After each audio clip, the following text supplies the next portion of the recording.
নমস্কার, শান্ত টিভির পর্দায় আপনাদের সকলকে স্বাগত। সাথে আছে দীপান্বিতা। চোখ রাখবো সংবাদে। শান্তন পত্রিকায় প্রকাশিত খবর নিয়ে বিধানসভা অধিবেশনের দ্বিতীয় দিন হইচই। বিরোধীদের উত্থাপিত প্রশ্নের জবাব দিলেন মুখ্যমন্ত্রী ডক্টর মানিক সাহা। শান্তন পত্রিকায় গত 8 জানুয়ারি প্রকাশিত সংবাদ, মাফিয়া দৌরত্বে দোকান খুলতে পারছে না ব্যবসায়ী। এই শীর্ষক সংবাদ প্রসঙ্গে উল্লেখ্য যে গত 7 জানুয়ারি আগরতলা অরুন্ধতী নগর নিবাসী উত্তম বণিক তাঁর স্ত্রীকে সঙ্গে নিয়ে পূর্ব আগরতলা থানায় উপস্থিত হন এবং কয়েকজন অজ্ঞাত ব্যক্তি কর্তৃক তালা লাগিয়ে দেওয়া হয়েছিল। তাই তিনি দোকান খোলার ব্যাপারে পুলিশের কাছে নিরাপত্তার আবেদন করেন। উত্তম বণিক জানায় যে স্থানীয় একটি পত্রিকার বিজ্ঞাপন দেখে শান্তিপাড়া স্থিত জয়দেব দাস দোকানটি ক্রয় করেন। তারপর উত্তম বণিক জানায় দোকান ঘরটি বিক্রি করার পর জয়দেব দাস একবারও দোকান পরিদর্শনে আসেননি।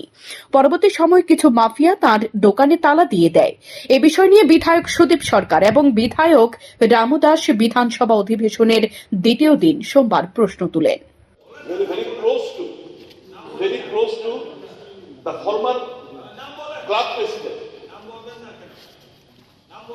আঙ্কেল প্রদীপ একজন আছে, আরো বলতে চাই না। আঙ্কেল প্রদীপ বলছে 66 লক্ষ টাকা দিচ্ছে, বলছে 40 লক্ষ টাকা দেবো বাড়ির জায়গা। হ্যাঁ, মুখ্যমন্ত্রী স্টেটমেন্ট দিয়েছে তো, শুনেন না, আমি তো এই স্টেটমেন্টের প্রেক্ষিতে বলি, আপনি বুঝবেন না, মাননীয় মুখ্যমন্ত্রী বুঝতে দিন। আপনি ক্লিয়ারিফিকেশনটা বলুন। আমার ক্লারিফিকেশন হচ্ছে, যারা তালা দিল সে ভয়টা প্রশ্ন মিটিয়ে নিয়ে গেছে যে ওর উপর আক্রমণ হলে যেন অন্তত শেল্টারটা পায়। অন্যায় কোথায়? যদি মিডিয়া কেউ নিয়ে যায়, অন্যায় কোথায়?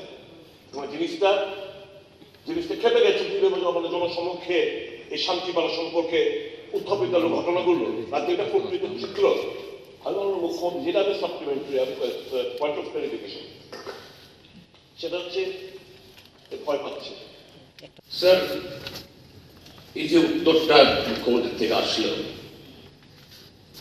আমি অন্যদিকে যাচ্ছি, কিন্তু এই উত্তরের কিছু কন্টেন্ট ইটসেলফ ইজ ভেরি ওরিসাম। কেন কথাটা বলছি?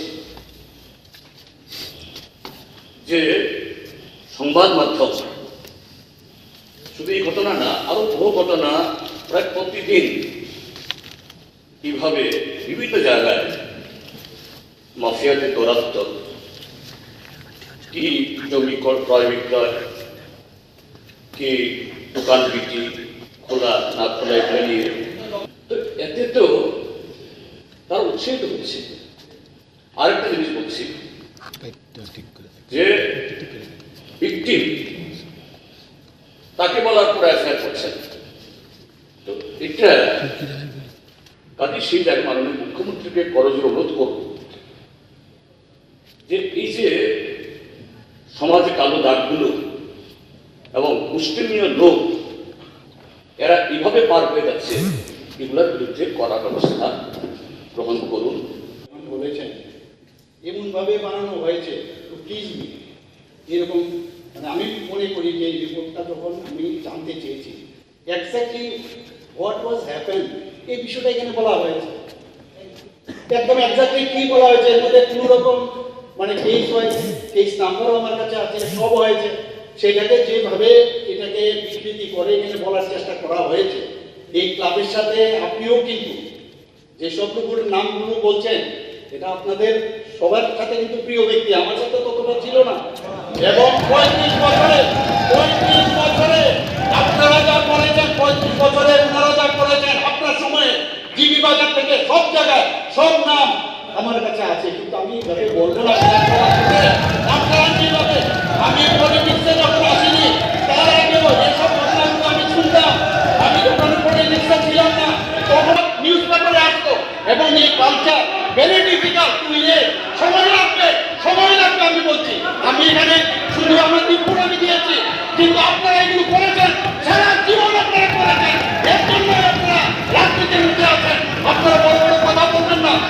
এর উত্তরে মুখ্যমন্ত্রী ডক্টর মানিক সাহা বলেন, উত্তম বণিক থানায় গিয়ে পুলিশকে জানায় যে দোকান ঘরটি বিক্রি করার পর জয়দেব দাস একবারও ওই দোকান পরিদর্শনে আসেননি। উত্তম বণিকের বয়ানটি পূর্ব আগরতলা থানায় জিডি এন্ট্রি নং 26। তারিখ 7/1/2025 উল্লেখ আছে এবং এর জিডি এন্ট্রি মূলে তদন্ত প্রক্রিয়া শুরু হয়েছে। ওই একই দিন শ্রী উত্তম বণিক কোনো এফআইআর দাখিল করতে চাননি।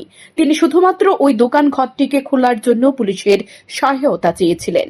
উত্তম বণিকের বয়ান মোতাবেক সাব ইন্সপেক্টর সৈকত দে দোকান ঘরটি পরিদর্শনের উদ্দেশ্যে রওনা দেয়, কিন্তু এ বিষয়ে দেখা যায় যে উত্তম বণিক থানায় আসার পূর্বে সাংবাদিক ডেকে তাদের সামনে কয়েকজন শ্রমিকদের নিয়ে উনার দোকান ঘরের তালা ভাঙার জন্য আদেশ দেন। পুলিশ কর্মীরা ঘটনাস্থলে পৌঁছানোর পূর্বে শ্রমিকরা তালা ভেঙে দোকান ঘরটি খুলে ফেলে এবং দেখা যায় অনেক স্থানীয় লোক ঘটনাস্থলে জড়ো হয়। পূর্ব আগরতলা থানার পুলিশ যতটুকু সম্ভব উপস্থিত জনতার সাথে কথা বলে ওই জায়গার নিরাপত্তা নিশ্চিত করে। উত্তম বণিক দোকানের আগের তালাটি ফেলে দিয়ে উনার নিজস্ব তালা লাগিয়ে দেয়। ঠিক তখন স্থানীয়রা প্রতিবাদ করে জানায় যে দোকান ঘরটির ব্যাপারে স্থানীয় ক্লাব, ঐক্যতান যুব সংস্থা এবং দোকান মালিকের মধ্যে বিতর্ক রয়েছে। তারা অভিযোগ করেন যে উত্তম বণিক সংস্থার সাথে এ ব্যাপারে কোনো পরামর্শ করেনি। পুলিশ ঘটনাটিকে আর বাড়াতে না দিয়ে উত্তম বণিককে নিরাপত্তা দিয়ে থানায় নিয়ে আসে এবং পরে তাঁকে বাড়িতে পৌঁছায় দেওয়ার ব্যবস্থা করে।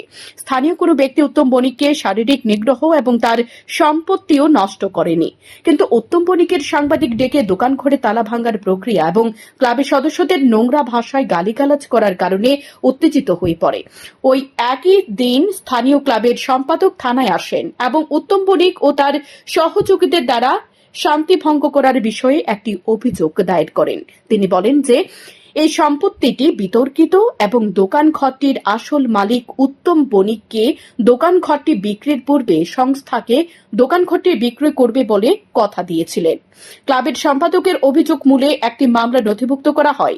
এ প্রসঙ্গে দুটি মামলা হয় থানায়। গত 7 জানুয়ারি পুলিশ উত্তম বণিক এবং তার পরিবারের নিরাপত্তা নিশ্চিত করে। বণিক দোকান ঘরে তালা খোলার জন্য পুলিশের সাহায্য চেয়েছিলেন। বণিক নিজেই তালা ভেঙে তার নিজস্ব তালা দোকান ঘরে লাগিয়ে নিজের ইচ্ছায় পূরণ করেছিলেন, কিন্তু স্থানীয় লোক এবং ক্লাবের সদস্যরা উত্তেজিত হয়ে উঠেছিলেন এবং উত্তম বণিকের ব্যবহারে অপমানিত বোধ করেন, যার ফলে তারা উত্তম বণিক এবং অন্যান্যদের বিরুদ্ধে একটি এফআইআর নথিভুক্ত করেন। ক্লাবের সদস্যরা দোকান ঘরটি ক্রয় করতে চেয়েছিলেন যাতে দুর্গাপূজার সময় এই দোকান ঘর ব্যবহার করে তারা দর্শনার্থীদের ভিড় নিয়ন্ত্রণ করতে পারে। সদস্যরা বলেন উত্তম বণিক এবং দোকানের প্রকৃত মালিক জয়দেব দাসের মধ্যে যেহেতু এই বিষয়টির সমাধান হয়নি, তাই দোকান ঘরটিতে তালা লাগানো হয়েছিল। পুলিশের সময়োপযোগী হস্তক্ষেপের ফলে ঘটনাটি বিরাট আকার ধারণ করতে পারেনি। উভয় পক্ষকে ঘটনাটি নিয়ে এককভাবে কোনো পদক্ষেপ নিতে পুলিশ কর্তৃক বারণ করা হয়। পুলিশের তরফে থেকে উত্তম বণিককে নিরাপত্তার আশ্বাস দেওয়া হয় এবং পুলিশ এও নিশ্চিত করে যে কোনো ব্যক্তি জোর করে ওই দোকান ঘরে যাতে তালা না লাগায়। বর্তমানে দোকান ঘরটি উত্তম বণিকের অধিকারী আছে এবং তিনি নিজে দোকানে তালা দিয়ে নিজের কাছে তার চাবি রেখে দিয়েছিলেন। গত 10 জানুয়ারি উত্তম বণিক তদন্তকারী পুলিশ অফিসারকে জানায় যে বিষয়টি ক্লাবের সদস্যদের সাথে বোঝাপড়ার মাধ্যমে নিরসন করে দিয়েছেন, তাই তিনি মামলাটি এগিয়ে নিয়ে যেতে অনিচ্ছুক, কারণ ক্লাবের সদস্যরা তাকে পূর্ণ সহযোগিতার আশ্বাস দিয়েছেন। যাই হোক, পুলিশ দুটি মামলায় তদন্ত করছে। অবশ্য তদন্তে দেখা যায় যে ক্লাবের কিছু বিরোধী সদস্য নিজেদের স্বার্থে উত্তম বণিককে নিয়ে মিডিয়ার সামনে এই নাটকটি পরিবেশন করতে উদ্বুদ্ধ করেছেন। বর্তমানে পরিস্থিতি নিয়ন্ত্রণে এবং পুলিশ নজরাধীন রয়েছে। শান্তন টিভি। রোগীদের পকেট কাটার ধান্ধায় প্রতিবাদে আইজিএম হাসপাতালের টিকিট কাউন্টারের হুলস্থুল কাণ্ড। রোগীর পরিবার হেনস্থার শিকার বলে অভিযোগ। হাসপাতালের এমএসএর কাছে ডেপুটেশন প্রদান করে ত্রিপুরা যুক্তিবাদ বিকাশ মঞ্চের সদস্যরা। আইজিএম হাসপাতালের টিকিট কাউন্টারের কর্মীদের দুর্ব্যবহারকে ঘিরে চরম উত্তেজনা সৃষ্টি হল সোমবার, কিন্তু অভিযোগ ভিত্তিহীন বলে দাবি টিকিট কাউন্টারে থাকা কর্মীর। ঘটনার বিবরণে জানা যায়, সোমবার সকালে ডাক্তার দেখাতে 47 বছর বয়সী দীপালি দেবনাথ নামে এক মহিলাকে তাঁর পরিবারের লোকজন আইজিএম হাসপাতালে নিয়ে আসে। তখন টিকিট কাউন্টারে গিয়ে রোগীর পরিবারের সদস্য মিষ্টু নাগ টিকিট দেওয়ার জন্য বলেন। টিকিটের মধ্যে টিবি অ্যাসোসিয়েশনের স্ট্যাম্প লাগালে 5 টাকা দিতে হয় কাউন্টারে। তখন কাউন্টার থেকে টিকিট কর্মী বলেন কেন তিনি 5 টাকা দিতে পারবেন না। যদি 5 টাকা নাই দিতে পারে তাহলে লাইন থেকে বের হয়ে যাওয়ার জন্য বলেন। তারপর মিষ্টনাকের সাথে সে টিকিট কর্মীর বাক বিতণ্ডা শুরু হয়। একটা সময় পর টিকিট কাউন্টারের কর্মী বিনা স্ট্যাম্পে টিকিট দিতে বাধ্য হন। পরবর্তী সময় বিষয়টি ত্রিপুরা যুক্তিবাদ বিকাশ মঞ্চে জানান তিনি।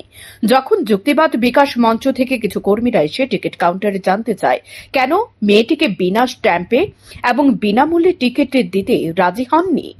টিকিটের স্ট্যাম্প লাগানো বাধ্যতামূলক নয়। মেয়েটির অভিযোগ তার শারীরিক দুর্বলতা ও পড়াশোনা নিয়ে গালিগালাজও করেছেন টিকিট কাউন্টারের কর্মীরা। একটা সময়ের পর কাউন্টারের কর্মীদের সাথে ত্রিপুরা যুক্তিবাদ বিকাশ মঞ্চের কর্মীদের ঝগড়া এতটাই চরম পর্যায়ে পৌঁছায় যায় যে আশেপাশের মানুষজন জড়ো হয়। তখন টিকিট কাউন্টারের মহিলা কর্মী মেয়েটিকে বারবার বলার চেষ্টা করেছিল তিনি এমন কোনো আচরণ মেয়েটির সাথে করেননি। এদিকে আরও এক ব্যক্তির অভিযোগ সে ব্যক্তিকেও নাকি 5 টাকায় না থাকায় লাইন থেকে বের হয়ে যেতে বলেছিলেন। আর অভিযোগ 5 টাকা খুচরো না দিতে পারলে 10 টাকায় রেখে দিচ্ছেন টিকিট কাউন্টারের কর্মীরা।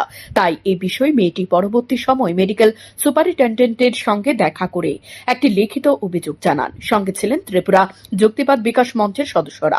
পরে তারা বলেন medical superintendent doctor Debashree Debbarma তাঁদের বিষয়টি নিয়ে অবশ্যই গুরুত্ব দিয়ে দেখবেন বলে আশ্বস্ত করেছেন। ডেপুটেশনের পর একথা জানিয়েছেন আইজিএম হাসপাতালে গিয়ে হেনস্থার শিকার হওয়া রোগীর পরিবারের সদস্য মিষ্টনাথ। আজকে আমার সাথে আমি টিকিট কাটতে গেছিলাম একজন পেশেন্টের লেখা। তো যখন টিকিট কাটা সব কিছু আছে যখন টিকিটটা লিখতে আসলাম তাই বলেছে যে স্ট্যাম্পটা দিতে না করছি, যে টিভি অ্যাসোসিয়েশন যে ডোনেশনের স্ট্যাম্প আছে এটা দিতে না করছি, কারণ আমার কাছে টাকা নাই, আমি দিতে পারতাম না। তাই নিয়ে আমার এটা তো ম্যান্ডেটারি নাই এই জিনিসটা দেওয়া। তো তাই নিয়ে পরে আমার বলতেছে যে আমি কিছু আমি গরিব। তাই নিয়ে বলতেছে যে তুমি যে গরিব এখানে তো লেখা নাই, তোমার চেহারায় বুঝা যেতেছে না গরিব। তারপরে তুই তো গাড়ি কইরা কথাবার্তা হইতেছে। তো আমি বললাম এটা তো আমরা দেওয়ার কথা না, আপনারা তো এটা জোর জবরদস্তি এটা টিকিটের মাধ্যমে দিয়ে আর লোকেরা না জানে জিনিসটা দিতেছে, ঠিক আছে। তাহলে কইতেছে তুমি না তুই তো গাড়ি করে কথাবার্তা করতেছে যে তুই কি করতেছ না করতেছ 1.5 ফুট 2 ফুট মায়া ইভেন আমার মা বাবার শিক্ষা নিয়ে নানানভাবে অসম্মান করছে এই বিষয়ে টিকিটটা কাটতে। আচ্ছা, টিকিট কাউন্টারের মধ্যে কি পুরুষ ছিল না মহিলা ছিল? পুরুষ মহিলা এক একটা জায়গার মধ্যে পুরুষ মহিলা। আপনি যে গালিগালাজ করছে উনি কে পুরুষ ছিল? অসভ্যতামি করছে মহিলা। আচ্ছা, একজন মহিলা অসভ্যতামি করছে। পরবর্তীকালে আরো অনেকজন স্টাফ আইছে, তারা আমার হাইট আমার মা বাবার শিক্ষা কেমন বুঝে লাগছে এইসব ব্যাপারে তারা পুরোপুরি স্টাফ প্রায় বলছে। তবে ঘটনার পরিপ্রেক্ষিতে বলা চলে সরকারি হাসপাতাল গরিবদের জন্যই। গরিব মানুষ যাতে হাসপাতালে এসে বিনামূল্যে স্বাস্থ্য পরিষেবা পায় সেটা নিশ্চিত করতে সরকার হাসপাতাল নির্মাণ করেছে। পর্যাপ্ত পরিমাণে স্বাস্থ্যকর্মীও নিয়োগ করেন, কারণ মৌলিক অধিকারের আওতায় আসে স্বাস্থ্য পরিষেবা। এটা দেশের প্রত্যেকটা নাগরিক পাওয়ার যোগ্য। কিন্তু এইভাবে সরকারি হাসপাতালে চিকিৎসা পরিষেবা নিতে গিয়ে যদি রোগীদের 5 টাকার জন্য চিকিৎসা পরিষেবা দেওয়া না হয়, সেটা কিসের বিকাশ ত্রিপুরা? প্রতিদিন দূর দূরান্ত থেকে রোগী আসে আইজিএম হাসপাতালে, কিন্তু হাসপাতালে এসে বিভিন্ন বিভাগে গিয়ে এই ধরনের তিক্ত অভিজ্ঞতা নিয়ে তারা বাড়ি ফিরে, সেটা আর বলার অপেক্ষা রাখে না। রাজ্য স্বাস্থ্য দপ্তরের তথাকথিত কর্মযোগ্য করা কর্মীদের উদাসীনতা এবং শীত ঘুমের সুযোগ নিয়ে হাসপাতালগুলোতে চলছে এহেন পরিস্থিতি। মুখ খোলার সুযোগ নেই কারোর। শান্তন টিভি। নিখোঁজ হবার 24 দিন পর নাবালিকাকে উদ্ধার করতে সক্ষম হয় কৈলাসহর মহিলা থানার পুলিশ। নাবালিকা নিখোঁজ কাণ্ডে এক যুবককে গ্রেপ্তার করেছে পুলিশ। সোমবার সকালে ধৃত যুবককে কৈলাসহর আদালতে প্রেরণ করেছে পুলিশ। এ ব্যাপারে কৈলাসহর মহিলা থানায় ভারপ্রাপ্ত ওসি পম্পি নাথ বলেন, গত 18 ডিসেম্বর কৈলাসহর মহিলা থানার অন্তর্গত পাইতুর বাজার এলাকায় এক নাবালিকা নিখোঁজ হয়ে যায়। নাবালিকা 18 ডিসেম্বর নিখোঁজ হলেও 20 ডিসেম্বর নাবালিকার বাবা কৈলাসহর মহিলা থানায় লিখিত অভিযোগ দায়ের করেন। নাবালিকার মোবাইল ট্র্যাক করে অবশেষে 24 দিন পরে পুলিশ জানতে পারে পশ্চিম জেলার সিধাই থানার অন্তর্গত তুলাবাগান এলাকায় নাবালিকাটি রয়েছে। কৈলাসহর মহিলা থানার পুলিশ রবিবার সিধাই থানায় গিয়ে সিধাই থানার পুলিশকে নিয়ে তুলাবাগান এলাকা থেকে গভীর রাতে নাবালিকাকে উদ্ধার করে। নাবালিকার সাথে সুবর্ণ দাস নামে এক যুবককেও আটক করে কৈলাসহর মহিলা থানায় নিয়ে আসে পুলিশ। পুলিশ নাবালিকাকে কৈলাসহরে এনে ঊনকোটি জেলা হাসপাতালে নাবালিকার মেডিকেল করায়। মহিলা থানার ভারপ্রাপ্ত ওসি পম্পি নাথ এও জানায় যে কৈলাসহর মহিলা থানার অন্তর্ভুক্ত ভাগ্যপুর এলাকার বাসিন্দা জয়ন্ত দাসের 22 বছরের ছেলে সুবর্ণ দাস নাবালিকাকে জোর করে পালিয়ে নিয়ে সিধাই থানাধীন তুলাবাগান এলাকায় এক বাড়িতে ভাড়াটে হিসেবে দুজন একসাথে থাকত। 15 বছরের নাবালিকার সাথে সুবর্ণ দাসের প্রণয় ঘটিত সম্পর্ক রয়েছে। নবম শ্রেণীর ছাত্রী নাবালিকা 18 ডিসেম্বর বাড়ি থেকে স্কুলে এসে তাঁর বাড়িতে ফেরেনি। স্কুল থেকে বাড়ি ফেরার পথে সুবর্ণ দাস নাবালিকাকে নিয়ে পালিয়ে যায়। সুবর্ণ দাস প্রথমে নাবালিকাকে নিয়ে কৈলাসহর থেকে উত্তর জেলার পানিসাগরে এক নিকট আত্মীয়ের বাড়িতে কিছুদিন থেকে এরপর ধলাই জেলার মাসলি এলাকায় এক নিকট আত্মীয়ের বাড়িতে ফের কয়েকদিন কাটিয়ে পশ্চিম জেলার সিধাই থানাধীন তুলাবাগান এলাকায় এক বাড়িতে ভাড়াটে হিসেবে থাকতে শুরু করে। তুলাবাগান এলাকায় বাড়ি ভাড়া নেওয়ার ক্ষেত্রে সুবর্ণ দাসের এক নিকট আত্মীয় সহযোগিতা করেছে বলে পুলিশ সূত্রে জানা যায়। গত 2024 ডিসেম্বর মাসের 18 তারিখে কৈলাসহর পাইতুর বাজার এলাকা থেকে একটা নাবালিকা মেয়ে নিখোঁজ হয়। সেই মোতাবেক ওই মাসেরই 20 তারিখে তার বাবা থানায় একটি লিখিত কমপ্লেন করে। তো লিখিত কমপ্লেন করার আজকে প্রায় আমরা 24 দিন পর আমরা নাবালিকা মেয়েটিকে আমরা আগরতলা তুলাবাগান এলাকা থেকে সিধাই পিএস এর আন্ডারে ওইখান থেকে আমরা আজকে রিকভারি করে আমরা থানায় নিয়ে এসেছি। কাউকে কি গ্রেপ্তার করা হয়েছে? সেই মামলার যে প্রিন্সিপাল আসামি তাকে গ্রেপ্তার করা হয়েছে। তার নাম কি? তার নাম সুবর্ণ দাস, বাবার নাম জয়ন্ত দাস, বাড়ি ভাগ্যপুর। সুবর্ণ দাসের বয়স কত? 22। অতীত অভ্যাস আগলে ধরে মর্জে মাফিক দাবি তুলতে শুরু করেছে 5 খয়েরপুর লোকাল কমিটি। সোমবার বিধানসভা অধিবেশনের দ্বিতীয় দিন মন্ত্রীদের নজরে আসতে রাজধানীর সার্কিট হাউস এলাকায় গান্ধী মূর্তির পাদদেশে আন্দোলনে বসে কিছু জনজাতি অংশের পুরুষ মহিলা। সেখানে নেতৃত্ব দেন সুধীর দেববর্মা নামে 5 খয়েরপুর লোকাল কমিটির চেয়ারম্যান। তিনি জানান 2022 সালে একটি বিবৃতি বের হয়েছিল। তাদের দাবি অনুযায়ী পুরাতন আগরতলা ব্লকের অন্তর্গত যেসব ভিলেজ কাউন্সিল রয়েছে সেগুলো এসটি ব্লকের অধীনে করা হবে, কিন্তু 2024 সাল চলে গেলেও তাদের দাবি অনুযায়ী জারি হওয়া বিবৃতি বাস্তবায়ন হয়নি। তাদের দাবি পুরাতন আগরতলা ব্লকের অধীনে থাকা 4টি ভিলেজ কাউন্সিল যাতে বেলবাড়ি ব্লকের অধীনে করা হয়, না হলে তারা আগামী দিন শক্তির জানান দিতে 33টি ভিলেজ কমিটির জনগণকে নিয়ে রাস্তায় নামবে এবং সড়ক অবরোধ করবে। তারা শক্তির জানান দেবে বলে ঘোষণা দেন, কারণ তাদের কাছে আন্দোলন ছাড়া আর কোনো রাস্তা নেই বলে জানান। সোমবার বিধানসভা অধিবেশনের দ্বিতীয় দিন সিংহভাগ মন্ত্রী বিধায়ক সার্কিট হাউস দিয়ে বিধানসভায় পৌঁছান। তাই এই ব্যস্ততম রাস্তায় বসে আন্দোলন করে সফলতা অর্জন হবে বলে তাদের ধারণা, কারণ বিধানসভা অধিবেশনে প্রথম দিন বিগত বছরের মতো টিএসএফ এর একই ইস্যু নিয়ে আন্দোলন করেছিল। দ্বিতীয় দিন আন্দোলনে বসলো 5 খয়েরপুর লোকাল কমিটি। এই আন্দোলনগুলো জাতি বিরোধী বা জাতিগত আন্দোলন নয়, আমাদের নিজের দাবি আদায়ের জন্য আমরা আন্দোলন করতে বাধ্য হয়েছি। 2022 সালে আমাদের একটা নোটিফিকেশন বের হয়েছিল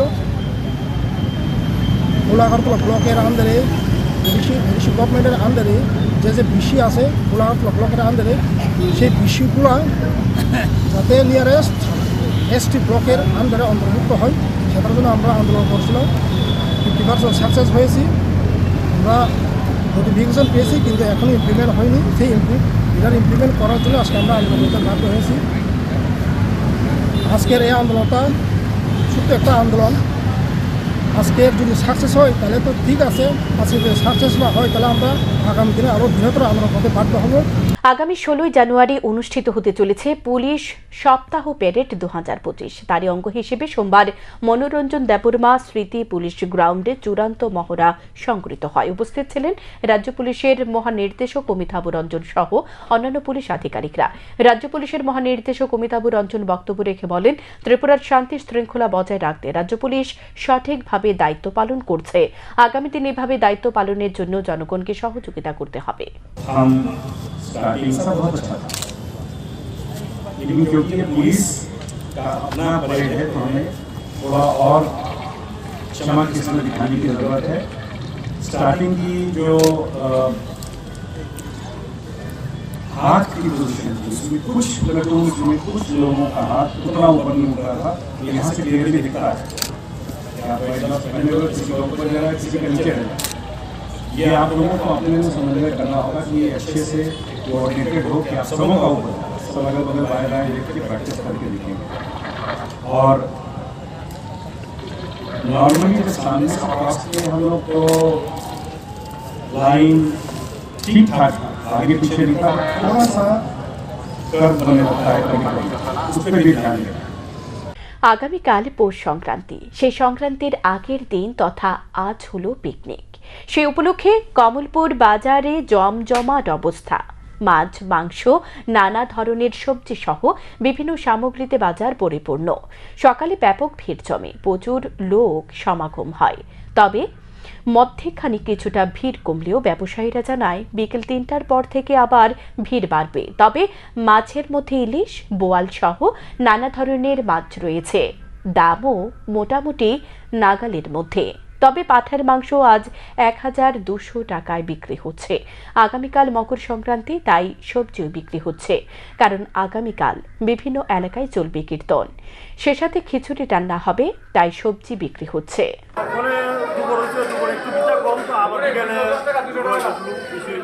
মাছ বাজারে কি কি ধরনের মাছ আসলো? সব ধরনের আছে। স্পেশাল কি কি মাছ রয়েছে? স্পেশাল ইলিশ আছে, বোয়াল আছে, বড় কাতল আছে, চিতল আছে। পশুপালনের যে বাজারে আমরা তুলনা করেছিলাম, তুলনামূলক থেকে ভালোই হচ্ছে। সকালে প্রচুর ভিড় ছিল, এখন একটু ভিড় কমছে। আবার 3টা সাড়ে 3টার দিকে আবার লোক আসবে। বাজার আশা করি ভালোই হবে। কি কি যে জিনিস নিয়ে বসলেন আপনি? এই তো আলু, টমেটো, গাজর, মটরশুঁটি, ক্ষীরা, বেগুন, বাঁধাকপি, ফুলকপি, নানান ধরনের। আজকে তো পিকনিকের বাজার, পিকনিকের বাজারে সবচেয়ে বেশি সেল কোনটার মনে করছেন? পিকনিকের বাজারে সবচেয়ে বেশি পেঁয়াজ, রসুন, আদা এবং ক্ষীরা, এই 4টা জিনিসই একটু বেশি বিক্রি হয়। রাজধানীর কামানচৌমুনি এলাকা থেকে ছিনতাই হওয়া স্বর্ণের চেন উদ্ধার করে প্রকৃত মালিকের হাতে তুলে দিল পশ্চিম আগরতলা থানার পুলিশ। পশ্চিম আগরতলা থানার ওসি জানায়, 10 নভেম্বর সকালে কামানচৌমুনি এলাকায় শঙ্করী সেন নামে এক মহিলার গলা থেকে ছিনতাইকারীরা টমটম নিয়ে এসে স্বর্ণের চেন ছিনতাই করে নিয়ে যায়। পরবর্তী সময় শঙ্করী সেন পশ্চিম আগরতলা থানায় অভিযোগ দায়ের করেন। থানায় মামলা দায়ের হওয়ার পর পুলিশ ঘটনা তদন্তে নেমে দেবব্রত দাস নামে টমটম চালককে আটক করে এবং তার টমটমটি বাজেয়াপ্ত করে। দেবব্রত দাসকে জিজ্ঞাসাবাদ চালিয়ে তাঁর বাড়ি থেকে স্বর্ণের চেনটি উদ্ধার করে পুলিশ। দেবব্রত দাসকে আদালতে সোপর্দ করা হয়। আদালতের নির্দেশে সোমবার উদ্ধার হওয়া স্বর্ণের চেনটি প্রকৃত মালিক শঙ্করী সেনের হাতে তুলে দেওয়া হয়েছে। সবচেয়ে আমার এই যে পুলিশ ভাইরা আমাকে কিভাবে যে সাহায্য করেছে, এটা আনলিমিটেড। আমি স্বপ্নও বুঝতে পারি না, কেননা আমি কামারচৌমুনি রানিং অটোর থেকে আমার থেকে নিয়েছে, কিন্তু আমি তো মধ্যপাড়ার বাসিন্দা। আমি ওনাদের থেকে সাংঘাতিক আকর্ষণ পেয়েছি। অনেকে বলে যে ওসি রুমে ঢোকা যায় না, তা পারমিশন লাগে। আমি ওনার কাছে এসে নিজের ভাইয়ের মতো সমস্ত কিছু আমার অনুযোগ বলেছে, আর ওরা অক্লান্ত পরিশ্রম করে এই 2 মাসের মধ্যে এই আমার থানার পুলিশ ভাইরা আমাকে এটা উদ্ধার করেছে। 10 তারিখে, গত নভেম্বর মাসের 10 তারিখে সকাল 7:30 থেকে 8টার মধ্যে একজন বয়স্ক মহিলা শঙ্করী সেন, উনি বাড়ি যাওয়ার সময় ওনার গলার থেকে একটা চেইন স্ন্যাচিং করে নিয়ে যায় একটা টুকটুক গাড়ি দিয়ে। পরবর্তী সময় এই বিষয়ের উপর আমরা একটা মামলা নিয়ে তদন্ত করি। মামলার নাম্বার 153/2024 আন্ডার সেকশন 304 ক্লজ 2 3/ক্লজ 5 BNS। তদন্তকারী অফিসার SI সুজিত রুদ্রপাল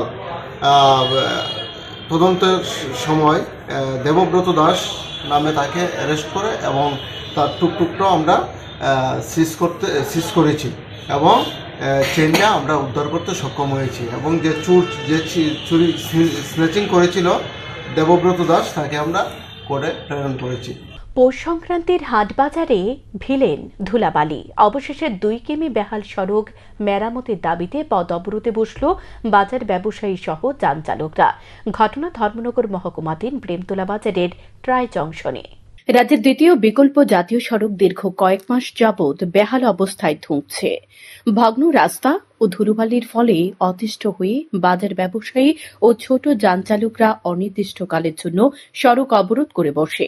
অবশেষে পঞ্চায়েত সমিতির চেয়ারম্যানের অনুরোধে মকর সংক্রান্তি উপলক্ষে মানবিক দৃষ্টিকোণে বাজারে যাতে বিঘ্ন না ঘটে সেদিকে বিবেচনা করে সড়ক অবরোধ মুক্ত করা হয়। এই সড়ক অবরোধের ঘটনাটি সংঘটিত হয় উত্তর ত্রিপুরা জেলার কদমতলা ব্লকাধীন প্রেমতলা বাজারের ট্রাই জংশনে। ঘটনার বিবরণে জানা যায়, সোমবার সকালে 11টা থেকে কদমতলা চুরাইবাড়ি, কদমতলা ফুলবাড়ি ও প্রেমতলা কুর্তি এই তিনটি মূল সড়কের মিলনস্থল প্রেমতলা বাজারের ট্রাই জংশনে অবরোধে বসে বাজার ব্যবসায়ী ও যান চালকরা।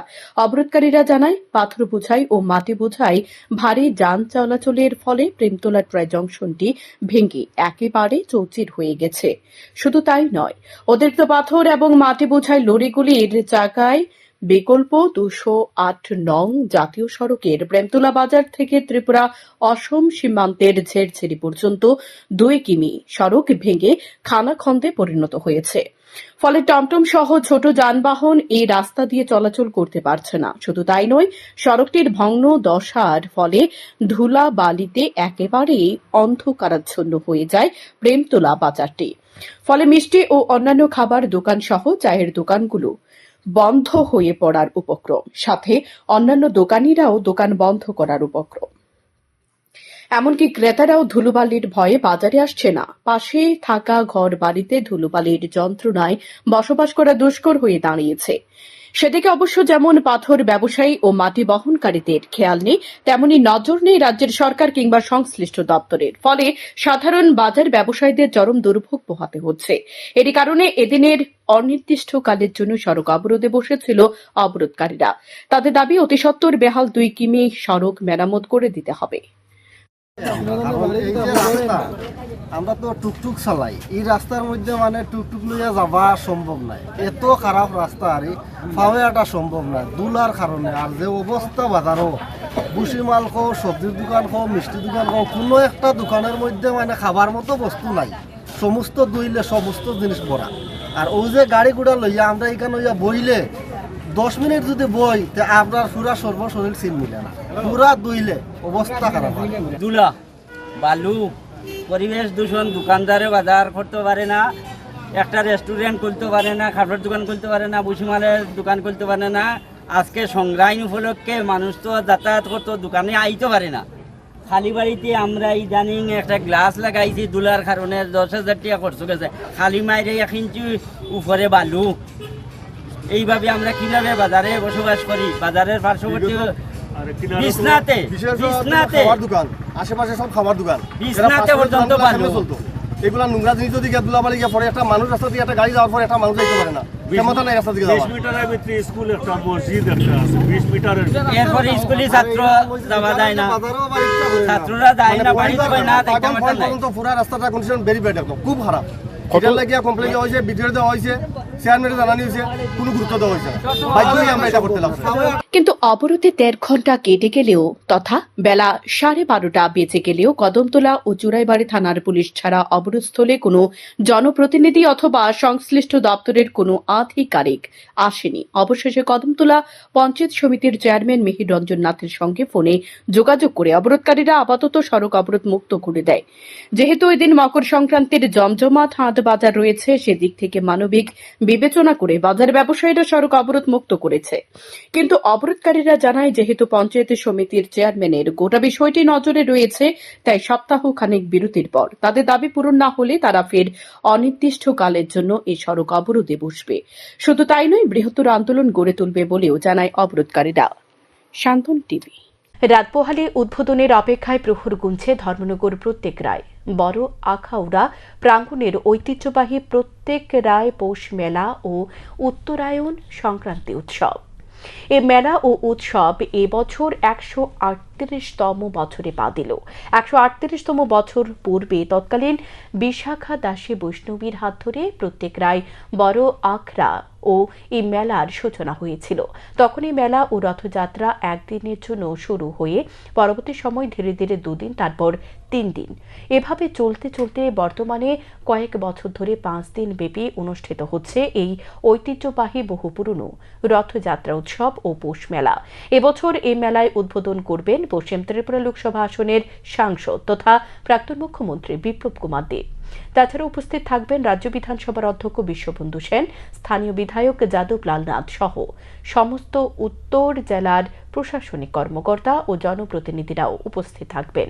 রাজ্যের তথ্য সংস্কৃতি দপ্তরের ব্যবস্থাপনায় এই মেলাতে প্রতিদিন লক্ষ লক্ষ মানুষের উপস্থিতি পরিলক্ষিত হয়।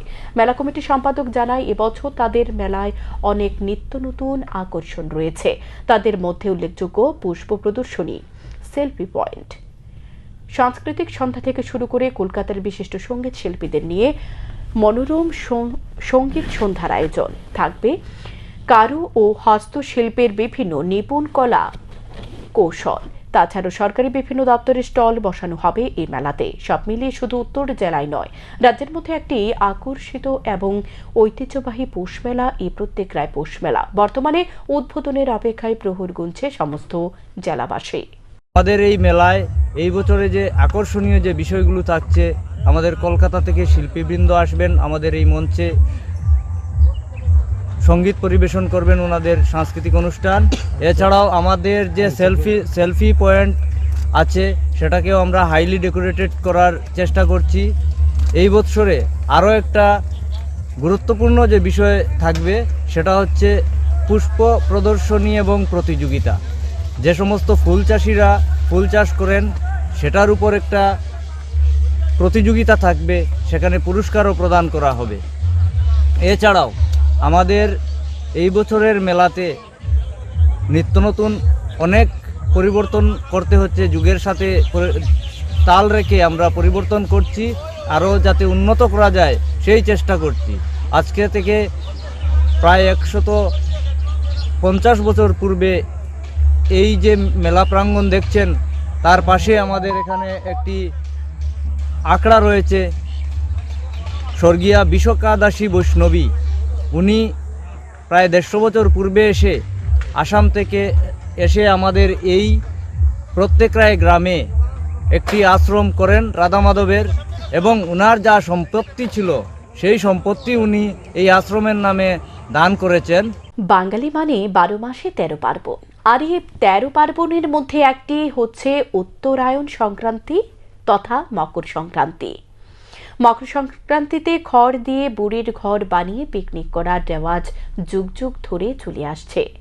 ডটকমের যুগে শহরের এই সংস্কৃতি এখন লুপ্তপ্রায়, গ্রামাঞ্চলে কিন্তু এখনও এই সংস্কৃতিকে ধরে রাখার চেষ্টা চলছে। তবে শহর লাগোয়া এলাকাগুলোতেও এখনও বুড়ির ঘর তৈরি করতে দেখা যায়। রাজধানীর লঙ্কামুড়া এলাকায় সংবাদ প্রতিনিধিদের ক্যামেরায় ফুটে উঠল বুড়ির ঘর বানানোর চিত্র।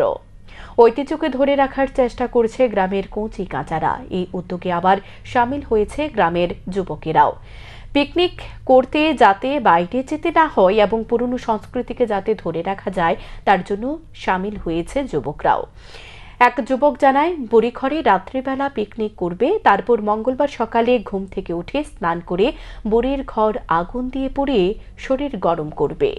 বুড়ির ঘর বানিয়েছি আমরা, রাত্রেবেলা পিকনিক করুম, পিকনিক করে সবাই মিলে সকালে উঠে ঘুমের থেকে ছান টান করে আগুন টাগুন ধরা মুটরে ধরে শরীরটা গরম করুম। কি কি থাকবে পিকনিকে আইটেম? পিকনিকে এই তো মাংস টাংস। আমরা সবসময় বুড়ির ঘর বানাই, তো বানাই সেটা পিকনিক টিকনিক করে রাত্রেবেলা আগুন টাগুন ধরাই, তো ডরার বুড়োবেলা স্নান টান করে সেটা পুরালাই আগুন কাটাই।